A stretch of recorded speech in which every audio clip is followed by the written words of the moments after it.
ये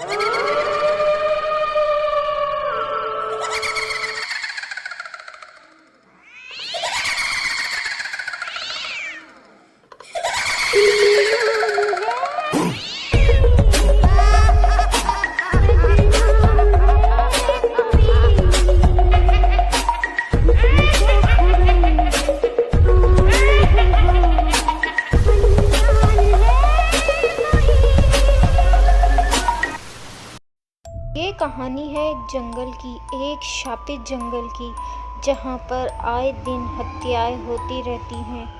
हर अमावस्या की रात एक बलि चढ़ाई जाती है। कौन है इन हत्याओं के पीछे? क्या रहस्य है इस जंगल का? आइए जानते हैं। सबसे पहली मौत राजू नाम के चिड़े की हुई थी। उसके बाद आए दिन जंगल में हत्याएं होने लगी। टूनी उसकी पत्नी, जो बहुत ही खूबसूरत थी, अक्सर उसकी याद में रोया करती थी और जंगलवासी उसे बहुत सताया करते थे। जब भी टोनी घर से बाहर निकलती, जंगल के आवारा पक्षी उसे परेशान करते। क्या राज है जवानी का? यार देख तो सही, क्या राज है इसकी जवानी का? दिन पे दिन जवान होते जा रही है। इतने साल हो गए इसके पति को मरे। एक हमारी पत्नियां हैं, 2 बच्चों के बाद ही बुढ़ी हो जाती हैं। टोनी उनकी बातें सुन लेती है और बिना कुछ कहे ही वहाँ से चली जाती है। अगले दिन उसी पेड़ के नीचे भूरे चील की लाश मिलती है। अरे भूरे को क्या हो गया? देखो कल तक तो ठीक था, ये अचानक इसे क्या हो गया?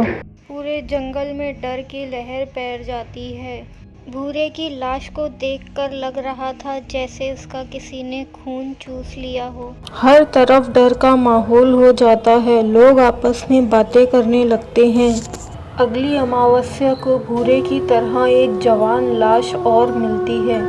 अरे मेरा बेटा, देखो मेरे बेटे को क्या हो गया? इसने किसी का क्या बिगाड़ा था? ये तो स्कूल गया था। इसकी भी मौत ठीक वैसे ही हुई थी जैसे भूरे की हुई थी। इसका भी जिस्म पूरा नीला पड़ चुका था। सभी पक्षी अपनी फरियाद लेकर राजा के पास जाते हैं। चील राजा, देखो ना मेरे बेटे को क्या हो गया? किसने उसकी जान ले ली? इस तरह तो गांव में आए दिन मौतें होती जा रही है। इसका कोई हल निकलना चाहिए राजा जी। मेरा एक ही बेटा था, उसकी भी इस तरह बेरहमी से मौत हो गई। बहुत बुरा हुआ तुम्हारे साथ। मैं तुम्हारा दुख समझता हूँ।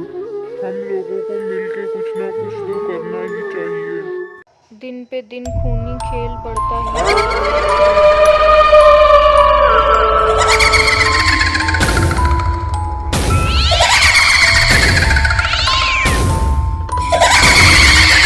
एक रोज मीनू चूड़े को घर आते देर हो गई। चारों तरफ काला अंधेरा छाया हुआ था।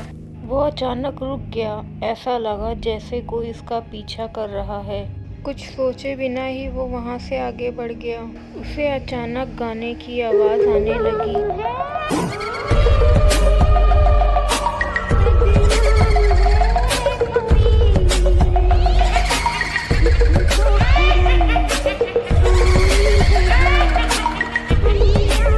पीछे तो कोई नहीं दिख रहा, पर ये गाना कौन गा रहा है? ये आवाज कहाँ से आ रही है? अचानक से टोनी वहां आ जाती है। अरे टोनी आंटी, आप इतनी रात में यहाँ? मैं थोड़ा काम से शहर गई थी, लौटने में देर हो गई। तुम यहाँ अकेले जंगल में क्या कर रहे हो? मैं जरा काम से बाहर गया था, मुझे आते हुए रात हो गई। तुमने यहाँ किसी गाने की आवाज सुनी? रात है और जंगल, यहाँ ऐसी आवाजें आती रहती हैं। तुम मेरे साथ चलो, मैं भी घर की तरफ ही जा रही हूँ। इतना कहकर दोनों साथ चलने लगते हैं। अचानक मीनू जमीन की तरफ देखती है और हैरान हो जाती है। मेरी परछाई तो नजर आ रही है, लेकिन ये टोनी आंटी की क्यों नहीं? उसके दिल में डर की लहर जाग जाती है। फिर वो सोचती है शायद लाइट मेरी तरफ ही पड़ रही है। दोनों आगे बढ़ते हैं। मीनू पानी पीने के लिए एक नदी किनारे रुक जाती है।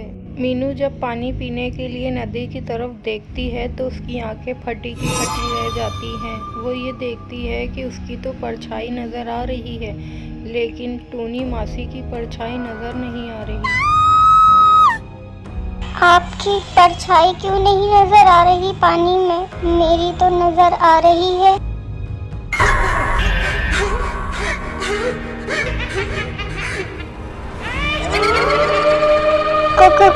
कौन हो तुम?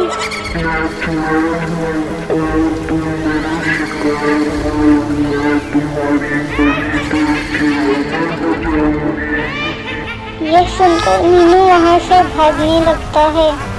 चुड़ैल अचानक उसे गिराकर उस पर चढ़ जाती है।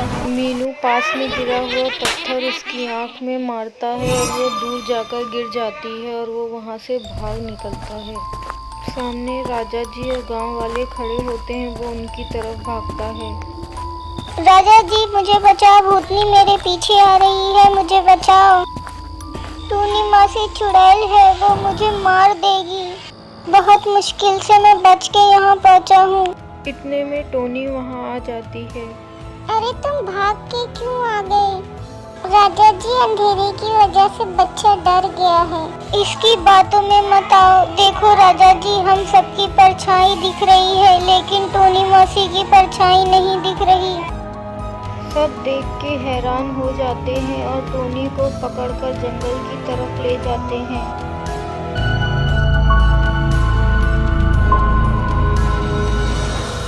मुझे छोड़ दो, तुम लोग बहुत पछताओगे, मुझे छोड़ दो। तुम लोगों को क्या लगता है तुम लोग मुझे मार दोगे? मैं फिर से आऊंगी, मैं लौट कर आऊंगी।